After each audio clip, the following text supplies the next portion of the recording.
సంఘం నిజామాబాద్ జిల్లా గౌరవ అధ్యక్షుడు కామ్రేడ్ నాయకవారి నరసయ్య తన జీవితమంతా బ్రతికున్నద్దుడు ఈ పేదల కోసమే పనిచేసిండు. ముఖ్యంగా చెరుకు ఉత్పత్తిదారుల సంఘం చైర్మన్గా, అలాగే ఆ గ్రామంలో ఉన్నటువంటి సమస్యల మీద అన్ని సమస్యలకు తానే ముందుండి అనేక సమస్యల్ని పరిష్కరించినటువంటి వ్యక్తి. మరియు party CPML new democracy party ఆధ్వర్యంలో తను 3 సార్ల కార్పొరేటర్గా గెలిచి ఆ గ్రామ ప్రజల మన్నల్ని పొంది ఆ గ్రామాన్ని అభివృద్ధి పథంలో నడిపించిండు. తన శ్వాసంతా పేద ప్రజల మీదనే ఉండేది. కాబట్టి ఈ నెల 21వ తారీఖు నాడు కోటగల్లి ఎన్ఆర్ భవన్లో తన తొలి సంతాప సభను నిర్వహిస్తూ ఉన్నాం. ఈ సంతాప సభకు ముఖ్య వక్తగా అఖిల భారత రైతు కూలీ సంఘం రాష్ట్ర గౌరవ అధ్యక్షులు వి కోటేశ్వరరావు అన్న వస్తున్నాడు.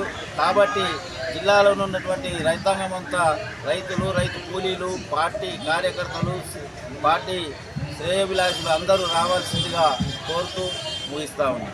తన కోసం తాను కాకుండా పేద ప్రజల బతుకులు మారాలి, ప్రజల బతుకులు మారినప్పుడే అందరి బతుకులు మారుతాయని, పేదల పుణ్యవానికి భూమి కావాలని, కష్టజీవులకు తగిన ఫలితం రావాలని పోరాటం చేసినటువంటి ఉద్యమంలో జిల్లాలో తన అంతు పాత్ర కీలకంగా ఉంటూ ఉద్యమంలో తనదంటు శైలి విధానంలో ఉద్యమాలు నడిపించి ఎన్నో సమస్యలు పరిష్కారం చూపెట్టినటువంటి వ్యక్తి.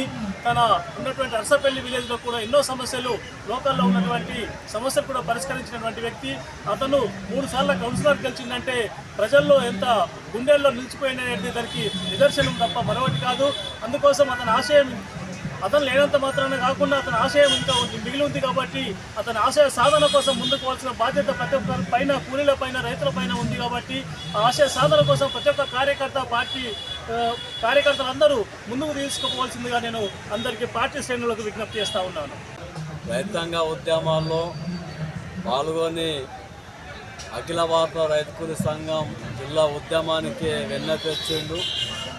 ధనిక రైతు కుటుంబంలో పుట్టి కూడా దేశంలో ఉన్నటువంటి వ్యవసాయదారులు, వ్యవసాయ కార్మికులు, వ్యవసాయ రంగాన్ని నమ్ముకొని బతికే వాళ్ళంతా సుఖ సంతోషంలో జీవించాలని, ఈ దోపిడీ లేని సమాజం కావాలని చెప్పేసి ఆకాంక్షించి చాలా సంవత్సరాలు తాను బతుకున్నంత కాలం పోరాటాలనే జీవించిండు, పోరాటాలనే మరణించిండు. అంతేకాకుండా కమ్యూనిస్టు రాజ్యం ద్వారానే, శ్రామిక విప్లవం ద్వారానే దేశంలో ఉన్నటువంటి ఆశేష ప్రజానీకానికి విముక్తి ఉంటుందని చెప్పేసి భావించి చివరి వరకు కూడా ఉద్యమాల్లో నిలిచినటువంటి నరసయ్యకు విప్లవ జోలు అర్పిస్తున్నాం. నరసయ్య యొక్క లక్ష్యాన్ని, ఆశయాన్ని ముందుకు తీసుకుపోవాల్సినటువంటి అవసరం ఉందని చెప్పేసి తెలియజేస్తూ నరసయ్యకు మరోసారి విప్లవ జోలు అర్పిస్తున్నాం. మరణం సహజం, కానీ ప్రజల కోసం ఈ దేశంలో మార్పు రావాలని కోరుకొని దానికోసం కనిపించి పనిచేయడం చాలా ఉన్నతమైంది. నాయకవారి నరసయ్య ఒక ఉన్నతమైన కుటుంబంలో వచ్చినప్పటికీ కూడా తాను ఈ దేశంలో శ్రమ దోపిడీ జరుగుతుంది, ఆ శ్రమ దోపిడీకి వ్యతిరేకంగా పోరాటం చేస్తున్నటువంటి సిపిఎంఎల్ న్యూ డెమోక్రసీ పార్టీ కానీ అఖిల భారత రైతు కూలీ సంఘంలో క్రియాశీల పాత్ర పోషించాడు. నర్సాపల్లిలో నాయకవారి నరసయ్య దాత అని చెప్తారు. నర్సాపల్లి గ్రామ సమస్యలే కాకుండా నిజామాబాద్ నగరంలో ఉన్నటువంటి సమస్యలన్నీ పరిష్కారం కోసము కౌన్సిల్లో పెద్ద ఎత్తున పోరాడిండు. అదేవిధంగా ఆ రోజు బీజేపీ చైర్మన్ ఉన్నటువంటి కాలంలో మిగతా ప్రతిపక్షాలకు, తర్వాత ఆ బీజేపీకి ఒక మధ్యవర్తిగా విధించి అనేక సమస్యల పరిష్కారానికి ఒక మార్గదర్శిగా సూక్ష్మ పాత్రగా వివరించినట్టు తెలుస్తూ ఉంది. ఏది ఏమైనప్పటికీ ప్రజల మన్నన పొంది అనేక సమస్యలు తన శ్వాస ఉన్నంత కోసం వరకు తన ప్రజల పక్షాన ఉన్నాడు. అంతేకాదు రైతు కూలీ సంఘ గౌరవజ్ఞుడే కాదు, ఆయన ప్రజా కళాకారుడు.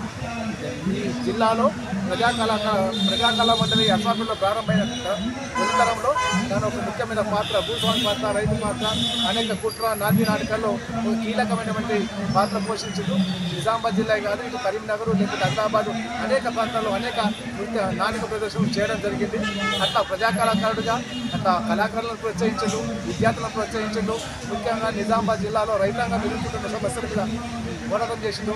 నిజాం సాగర్ ఆయకట్టు రక్షణ కోసం ఆ రోజు పెద్ద ఎత్తున జరిగిన పోరాటంలో మన నరసన్న పాత్ర చాలా కీలకమైంది.